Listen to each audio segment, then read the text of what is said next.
I remember that night I had a first date with my crush, the one I'd been dreaming about for weeks.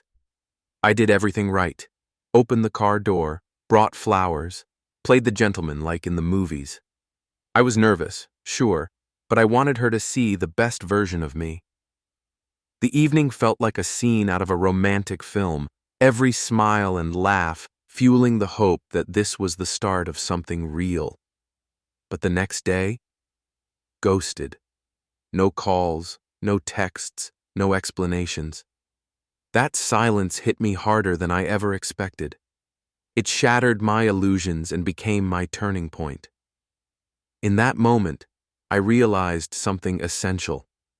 I had been living in a lie, thinking that being nice and giving, bending over backwards to please her, would make her love me. But love doesn't grow from self-sacrifice that leaves you empty. Real love, the kind that lasts and feels true, doesn't come from pleasing others at the expense of yourself. It starts from within. So here's the secret I discovered, and the secret I want to share with you. To make a woman love you, you must first choose to respect yourself. Self-respect in relationships. What does it really look like? At its core, self-respect means valuing your own needs, setting clear boundaries, and recognizing your worth. It's the quiet but unshakable knowledge that you deserve honesty, kindness, and truth. Not just from others, but from yourself. Too often, men lose women because they lose this self-respect. They become doormats, nodding yes to every demand or suggestion just to avoid conflict, to keep the peace. They try to buy love with gifts, favors, and endless approval, forgetting that respect can't be purchased. Imagine this.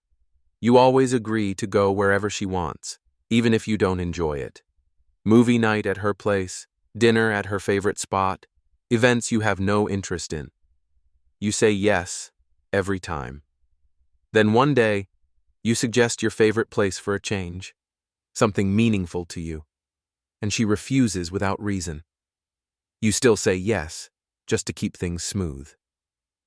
Over time, that constant yielding erodes her respect for you because you never stand for yourself. You become invisible, a shadow in your own story. And that's the harsh truth. You can't expect her to love you deeply if you don't love and respect yourself first. Choosing to respect yourself is not about being stubborn or selfish. It's about setting clear boundaries. It's about having the courage to say no when something doesn't feel right, without begging or chasing approval. When you respect yourself, your no isn't a rejection. It's a statement of strength. And strength, confidence, and clarity are magnetic. Women naturally respect a man who honors himself. They sense the energy of someone who stands firm, who isn't afraid to be honest about what they need. Picture this. She asks you to meet at 6 p.m., but 7 p.m. works better for you. Instead of immediately agreeing to keep her happy, you calmly say, 7 works better for me, let's do that. If she pushes back, you don't fold or plead. You stay firm, patient, and respectful. This small act says, I value my time. I'm not desperate. I'm worthy. When I stopped trying to please her at all costs and started standing firm, something shifted. She started seeing me differently, not just as someone to be liked, but as someone to be respected. And respect, my friend, is the foundation on which love is built. Let's talk about something that trips up a lot of men: money, giving, providing. You see, money in a relationship isn't just about paying the bill or buying gifts. It's a direct reflection of how much you value yourself. It's about what kind of man you are when you give. There are 3 types of men when it comes to money and giving. The first is the miser. He never gives. Not because he's wise, but because he's afraid. Afraid of losing control, afraid of being used, afraid of showing vulnerability. He holds on to his money like it's his identity. And guess what? He earns no respect. People feel the fear behind his stinginess. He doesn't give from strength, he withholds from weakness. Then there's the passive provider. He gives everything, his wallet, his energy, his time, thinking it'll make her stay. He pays for trips, gifts, dinners, hoping to buy love, to impress, to compensate for a lack of confidence. But deep down, he knows it's not working. She starts to take advantage, not because she's evil, but because he's teaching her that he doesn't value himself enough to say no. Finally, there's the confident provider, the man who gives from abundance, not from fear. He doesn't need to prove anything. When he gives, it's because it feels right. It aligns with his values. He knows that generosity with boundaries is powerful. He says, "I choose to give because I want to, not because I'm afraid of losing you." So ask yourself, when you spend money, what are you really doing? Are you trying to earn love, or are you expressing who you are? Because giving without self-respect is just self-abandonment dressed up as romance. Picture this. She asks you to pay for an expensive trip, her and her friends. But lately, she's been distant, cold, emotionally checked out. Most guys, fearing rejection, would just say yes. They'd swipe the card, hoping the trip might rekindle something. But not you. Not anymore. You look her in the eyes and say, "I'm happy to spend time with you, but I won't pay for things that don't feel right." You're calm, not angry. Clear, not cruel. And in that moment, you show her something powerful. You respect yourself enough not to be used. That's not just attractive. That's rare. Because how and when you give shows how much you value yourself, and that influences how much she values you. Now, let's talk about one of the hardest words for most men to say: no. We were raised to believe that saying no means rejection, that it'll make us seem selfish or unloving. But the truth? Saying no is one of the highest forms of self-respect. When you say no calmly, clearly, without anger or fear, you communicate that your time, your values, your energy, they matter.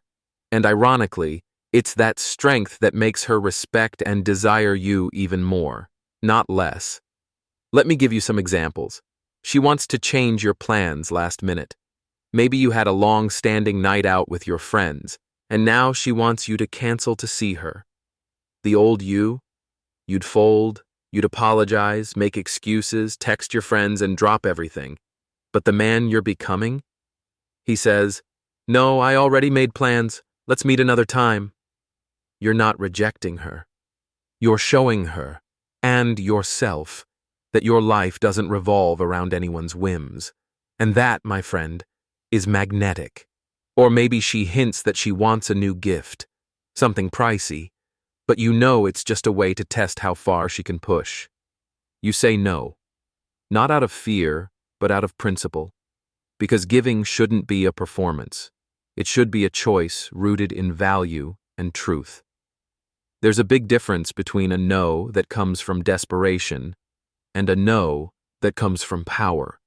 One sounds like, "No, because I'm scared of losing control." The other sounds like, "No, because I respect myself too much to compromise my values." Women feel the difference. The world feels the difference. And when your no is rooted in self-respect, it becomes a boundary, not a wall. It protects your peace. It guards your soul. And it teaches people how to treat you. Because in the end, the way you say no will define the kind of love you attract. Not the fake kind that's built on pleasing, but the real kind, built on mutual respect. Self-respect isn't built in a single dramatic moment. It's built in the quiet choices you make every day, when no one's watching, when your heart is conflicted, when pleasing others feels easier than speaking your truth. That's when it matters most. And the good news? You don't need to overhaul your entire life overnight. You start small. You start by setting simple boundaries with your time, your money, your energy. You start by speaking up about your needs, even if your voice shakes. You stop apologizing for prioritizing your own peace. You remind yourself that taking care of you isn't selfish. It's necessary. Let's make it real. Picture this. You just got home from a long day. You're tired, mentally drained. You finally sit down, ready to unwind. and your phone buzzes. It's her. She wants to meet up. The old you. You'd push through, slap on a smile, and go, just to keep her happy. But now, you take a breath. You check in with yourself. And you say, I'm tired today. Let's catch up tomorrow. You don't justify. You don't beg. You simply honor your truth. And just like that, you teach her to respect your time. Because you finally do. These little moments build something unshakable, magnetic confidence. Not the loud, flashy kind, but the grounded, peaceful kind that makes people lean in. Because when you consistently choose yourself, not from ego but from worth, you become someone others naturally respect and desire. Self-respect is not a feeling. It's a daily decision. You wake up and you choose it again, and again, and again, even when it's hard, especially when it's hard. Because each time you do, you're telling the world and yourself, I matter. So let's bring this home. The key to making her love you is not in bending over backwards, sacrificing your needs, or living in fear of rejection. It's in standing tall for yourself, choosing self-respect, over and over again. If there's one thing I want you to walk away with, it's this. You are not here to earn love by shrinking. You are here to receive love by expanding into your truth. Take a moment. Reflect. Ask yourself, in my relationships, am I showing up as someone I respect? Because the truth is, the way you treat yourself teaches others how to treat you. And when you finally start honoring yourself, something incredible happens. She begins to see you differently, not as someone she can shape or control, but as someone she can trust, admire, and love. Marcus Aurelius once said, "Waste no more time arguing about what a good man should be. Be one." So here's my final message to you. From one man to another, choose to respect yourself. That's the real secret to love that lasts.